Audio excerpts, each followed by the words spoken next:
welcome back to my channel. My name is Shamika and this is Check the Rhymes. I am super excited about today's show because in the building today I have a legend joining me, Melvin Riley Jr. Yes, y'all, you recognize that name because he sang lead on some of Ready for the World's biggest hits, Oh Sheila, Love You Down, and the list goes on. And then he had his own solo career and he is back with new music. So we're going to get into all that, plus ask him your fan submitted questions.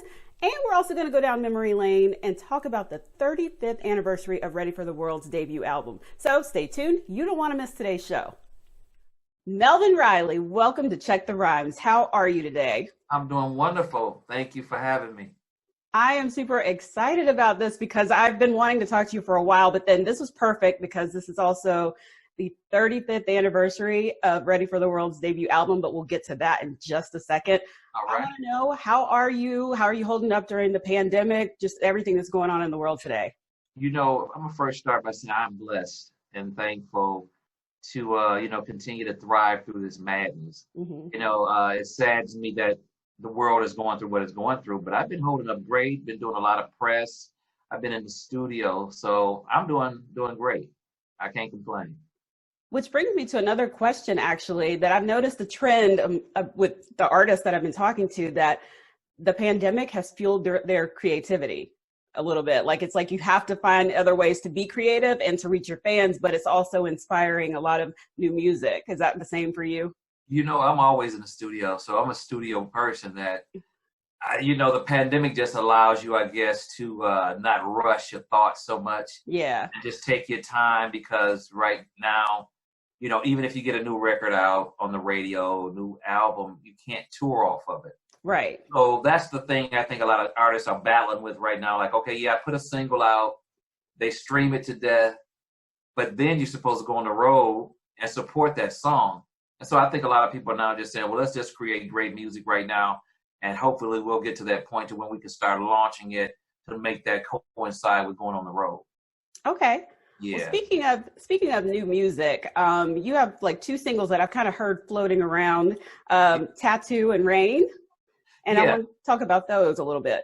Well, those are social media releases. And what I mean by social media releases is before I launch it with the majors, and hopefully everything will work out in cahoots with the majors, it's like a kind of a test market when you let people hear it social media wise, get a vibe, and it's not going all over the world yet. Right. So you release the things at social media and just sit back and see how people react to it.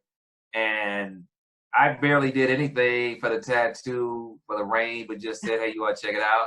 And it's getting a lot of love. So I'm like, well, that's not even the new stuff that I'm doing right now. So I'm right now just that studio rat that's going to go ahead, make everything off the chain hot. And then we'll release it when the time comes when we should release it. Okay. When I listened to the song Tattoo, I was like, no, Melvin ain't singing about a tattoo. Hey, it took me a long time to grow up, so I'm still thinking about things that I enjoy. I'm like, I got a tattoo. Oh, there you go. my writing doesn't work with my age. I still, you can put the Melvin Riley on in the club, so it's all good. No, actually, I do love the song, though, because I love tattoos. So. All right. Okay. All right. So can you give me any hints as to what the newer music sounds like? Will there be any collabs or, anything like that? What can we expect? I actually collabed with a lot of producers that you've already heard. There's a meeting in my, not Silk, but Jagged Edge producers that redid some songs for them, Cisco, Carl Rowland. I did some early on collabs that were great. And now I'm into the Melvin Riley section of the project. Okay. That is that Ready for the World sound that everybody has heard musically and vocally. And so I wanted to do a collaboration between, let me hear what that sounds like. Me and Steve Russell from True did a song. Oh, that's awesome. It was last summer or so that we got together and did that. So I love that collaboration. And now I get into the Melvin Riley zone and you get a combination. Okay. Yeah. Well, now we got to talk about this. Yeah. Yes, the vinyl. Yeah, got the vinyl rim around it the whole night. Like this copy is worn out. Do you see how worn it is? I like that. I like that. Vintage. So I have a funny story. So my parents bought me a record player. It was white and blue. And I was like, well, I don't have anything to listen to. So they just handed me a record player. I mean, a vinyl record, and said, here, just go on in there. Yeah. Well, it was Oh Sheila. Nice. Okay. And I just knew that you guys were from England. I just knew it. And when I met you in 2017, when I spoke to you, I was like, you don't sound like, because I wore Oh Sheila out on my little record player. Appreciate it. I appreciate you so much. Yeah, that was a voice that I used to mimic when I was in high school. And so when I did Oh Sheila, I just, off the rip, when I was doing the song, just said that would be a good intro. And that's what it felt like when I was doing it. So the British accent was something I always did. I still do now. Now we got to hear it. We got to hear it now. They always say what's good for the goose is always good for the gander. Oh, Sheila. I was like, he tricked me this whole time. Oh. Yes. That is too funny. So I want to walk through a couple of the stories behind the songs on here, if that's cool. Okay. I had one person actually, when I asked for fan submitted questions, they were like, you got to get the story on digital display because that's a jam right there. I was like, it absolutely is. Yeah, digital display is about a woman's yes. So digital display, before digital was really blowing up in the world. I had no idea that's what that was about. Yeah, that was a Thomas Dolby, I think, inspired song when Greg, my keyboard player, wrote the music to that. I think he was inspired by Thomas Dolby at the time, and he was kind of thinking in that futuristic type of vibe. So he was just saying digital display, let me see your digital display, the woman anatomy, to keep it. Wow. Yeah. Huh. I never would have got that just from listening to the song. But it's interesting to me how a lot of the songs during that time, and even up through maybe the 90s or so, before it switched to being just flat out, let me just tell you what it is. Right. I'm still learning today a lot of what some of these songs meant. And I'm like, I should not have been singing this at 6, 7 years old. Right. And when you listen back now, you're going to be like, that's what it was about. So, yeah. So is there another story behind Oh Sheila? Oh Sheila is a song I wrote, I think I was like 17, 18 at the time. And I was in my basement, and I've always been a melody type of person. So when I'm fiddle faddling on the keyboards, I'll hear something that'll spark my attention, and I just build from there. Oh Sheila's one of those songs that's I built from that keyboard riff, that dun dun dun dun dun, dun, and then started adding this in. But it wasn't Oh Sheila at first. I had a lot of different names like Oh Lisa, Oh Jenny, Oh this, that, and the other. So Sheila is a name that kind of like worked with that song. Mm-hmm. And when I really actually did it in the studio, I'm like, oh yeah, this is working. Oh, so see, all this time I thought it was somebody you knew named Sheila. Yeah, everybody thought it was about Sheila E, and it wasn't about Sheila E. It was just a name that really worked, like Oh Diana or whatever. So that's the story, though. It worked out, though. I think even with saying Oh Sheila with your British accent, I don't know if any other name would have worked. And what's funny, I found out years later that voice in Australia, because it's still the same voice in Australia, Sheila means lady, woman, girl, and bloke means male. But when I did the song in that Australian voice, I didn't know Sheila meant girl. Oh, how funny. I'm like, wow, okay. That was a godsend, because I had no idea. Wow, okay. Yeah. What about Tonight? Ooh. Well, Tonight is one of those songs that got me in a lot of trouble. Got us banned off of radio when it first came out. Yeah. And that was one of those songs where the world wasn't quite ready to hear a young kid go so deep. Mm-hmm. And I think that's one of the reasons why the song blew up, because they were like, whoa, you gotta play this at night. You can't play this in the daytime. And to me, being a lyricist, it wasn't that bad. Because I get in my own zone and I see it from my perspective. Right. Sometimes you got to step back and see how everybody else is going to react to it. But during that time, it was just go for bro. Yeah. Okay, this is what I feel. This is what I'm going to say. And worry about it later. And so tonight is about that young man with that young lady, and it's that young love. Okay. Well, what about Deep Inside Your Love? Deep Inside Your Love. And now that was kind of taken the wrong way. A lot of people think that was saying I'm so deeply in love with you. Right. But when you got people coming back, they said I'm so deep, then they took it to mean the literal deep. And I said, no, it's about really being deep inside someone's love. I'm falling deeply for you. So that one was innocent. Yeah, they just being nasty. yeah. I couldn't blame them after tonight. I guess they're like, okay, what's going to be the next one? So. Right. Yeah. You know, and what I loved about like this is that I was reading the thank yous on here. And I love, maybe because I'm a journalist, but I love that you thanked Nat Morris of the Scene television show for being the first to show you guys to the world. Like, amazing. Like, I really like that. I just wanted to say that. Oh, yeah, that was an honor. You know, Nat Morris, that Scene thing was one of the biggest shows for it to be an independent kind of like on a network. Yeah. It gravitated to so many different people that if you really wanted to get some Detroit love, some Midwest love, you want to get on the Nat Morris show. Because that was that authentic Soul Train type of vibe. Yeah. You know? Shout out to Nat Morris, that whole crew. Yeah, that caught my attention. Is there any other stories you'd like to share from putting the album together before we hop into the fan segment? Well, putting that album together was really a demo.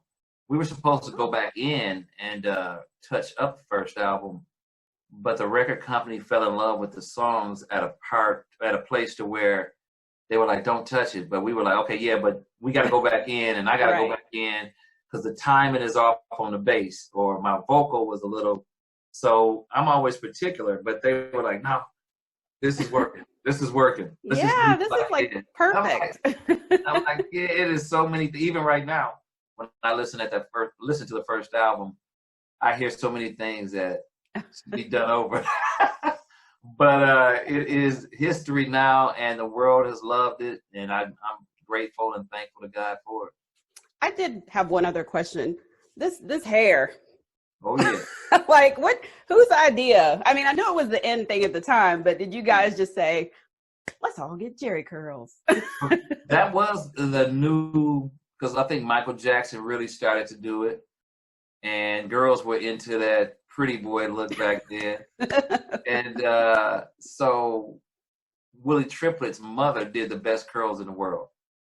So our curls stood out more, so we got blamed for the curl when really there were other artists doing it. But Willie's mom did the best curls in the world, and ours stood out. Yeah, they do have some shine on them now. Yeah, she was the best. She was the best.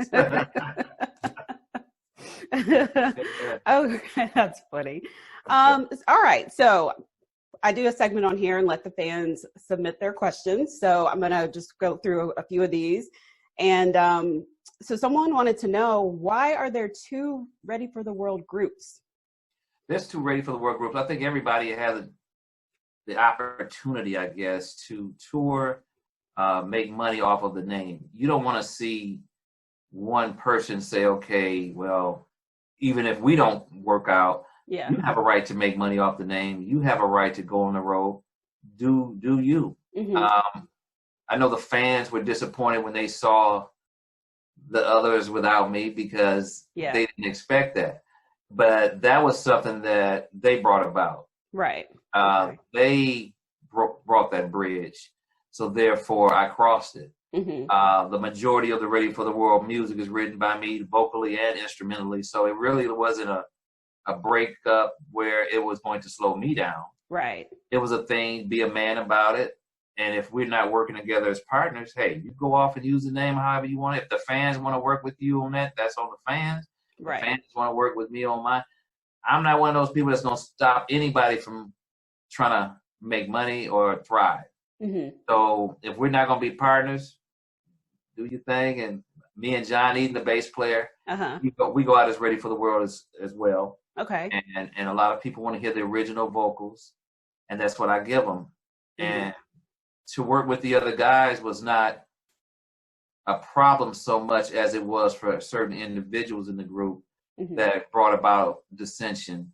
Okay. And therefore, I let them wrestle that out for themselves. As for me, I just keep thriving. Okay.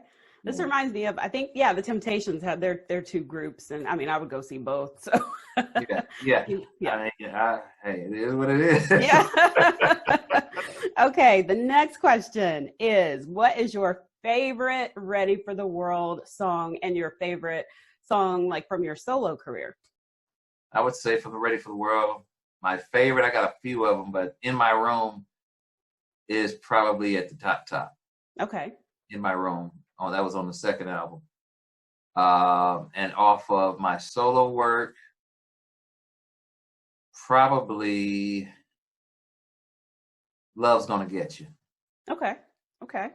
Yeah. Someone wanted to know that if you could remake your favorite song, what would it be? And would you collaborate with somebody on it? Sailing by Christopher Cross. That's a good one. And I would like to, I would like to work with him and flip it. So Okay. if I were to collab with somebody on that, it would be probably the original. Or if there's another singer out there that I would collab on, hey, I could take a Chris Brown, a Charlie Wilson, a whomever that's got flavor. Yeah. I was gonna say Steve from Troop.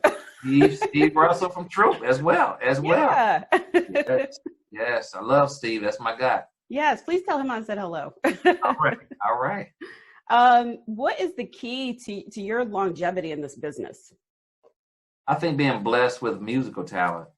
I think the realness comes out if you're talented or not. It's almost like you can judge athletes by their every year production. Okay. And I think the same is with a musician. If you keep hearing good music from that musician, they're the real. Yeah. And I think the longevity comes by being blessed with the ability to sing and write music and to discern what's a hit, what's really good and what's not. And a lot of people, they kind of fade off early if everybody's pulling the strings for them. Right. If they don't write and if they have to be coached in every aspect, but they may have a great look that's marketable, but they may not innately be a music talent. Right. But I think when you are a music innately got that thing, that's going to give you longevity. Okay. Well, somebody else wanted to know what the best advice you have ever been given in this industry, and also kind of on the flip side of that, if there's not any, what advice would you wish that you had been given? Let's see. My attorney, Kendall Mentor, kept me abreast a lot as a young man, a lot of things in the music industry. So I can't really say what hadn't been and what advice wasn't given. Maybe something that was missed or should have been said. I would say probably just the whole back office of music publishing. A lot of artists don't understand music publishing and how it works. Right. And the reason why a lot of them are not taught that early on, because people can make money off of what you don't know. Right. And so what you don't know what to ask either. And I think that's one thing that a lot of artists have to understand and learn is music publishing, which I'm thankful that my attorney gave me a lot of insight on early on, and I was able to make decisions based off of that. Okay. Yeah. Now, do you have any virtual concerts coming up? Yes, I do. I have the virtual from my house. Oh. Yeah, Valentine's Day concert is coming up. Okay. So everybody stay tuned for the flyers and the information, because a lot of artists right now, of course, are not able to get to the fans and perform. So I'm like, hey, you know what? We still going to give it to you. Okay. Even wherever. So yeah, the virtual concerts got to happen. And it's going to be, it's going to be the Melvin Riley John Eden of Ready for the World live coming at you concert. And I'm doing all the songs. Okay. Okay. I'll definitely be tuned in for that. Oh, yeah. Do you have a documentary coming out as well? There's a documentary guy Derek Martin is working on that is unbelievable. It's a Ready for the World documentary, and it's based off of our peers in the music industry and in the movie industry. And not to give it so much away, but the documentary is unlike one I've seen because you've got so many celebrities showing their Ready for the World stories and how they feel about Ready for the World. And you've got some massive major entertainers in there that I'm just like really thankful for, and it's crazy. It's crazy. So be on the lookout for that as well. Okay. Is there like a estimated date that may be released, or just kind of? We're trying to make him hurry up and get it done. Because I'm like, okay, you know, he's got so many stars, and they're like, okay, that's good. Let's get it gun. Right. This thing out the door. So we'll see how soon he can get it wrapped up. Okay. Awesome. Well, for my last question, I asked this on, every interview. What affirmation do you tell yourself every day to just, so you get up, keep pushing through the day, especially now with this pandemic? It's like, we have to have some kind of something to uplift us. So what do you tell yourself every day? Look to God and my Savior, Jesus Christ. That's first and foremost in my life. And making that your base when you get up in the morning, you can do anything.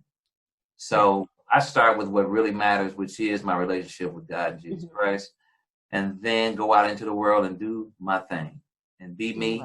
Hey, let the world catch up. I love it. I love it. I love it. And make sure you tell everybody, because I know you've got some merch and you've got like all that, and it looks amazing. I need to get on there and order some. So tell everybody where they can get some merchandise. You can go to IamMelvinRiley.com.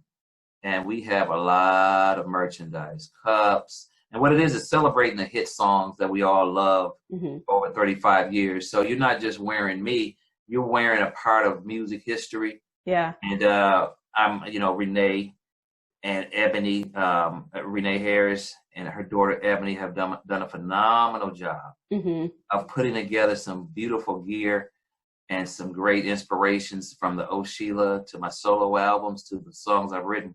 So, hey, I say wear the music because, hey, we in this thing. I'll keep banging for you. Yes, indeed. You need to get you a tattoo that says that, wear the music. Hey, I can do that. Right now, I got my Scorpio here. The bad boy Scorpio.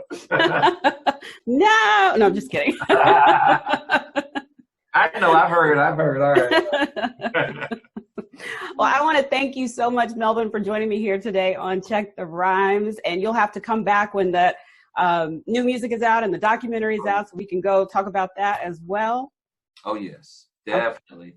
Look forward to it. And the new music, hey, be ready. Oh, Sheila. Yes.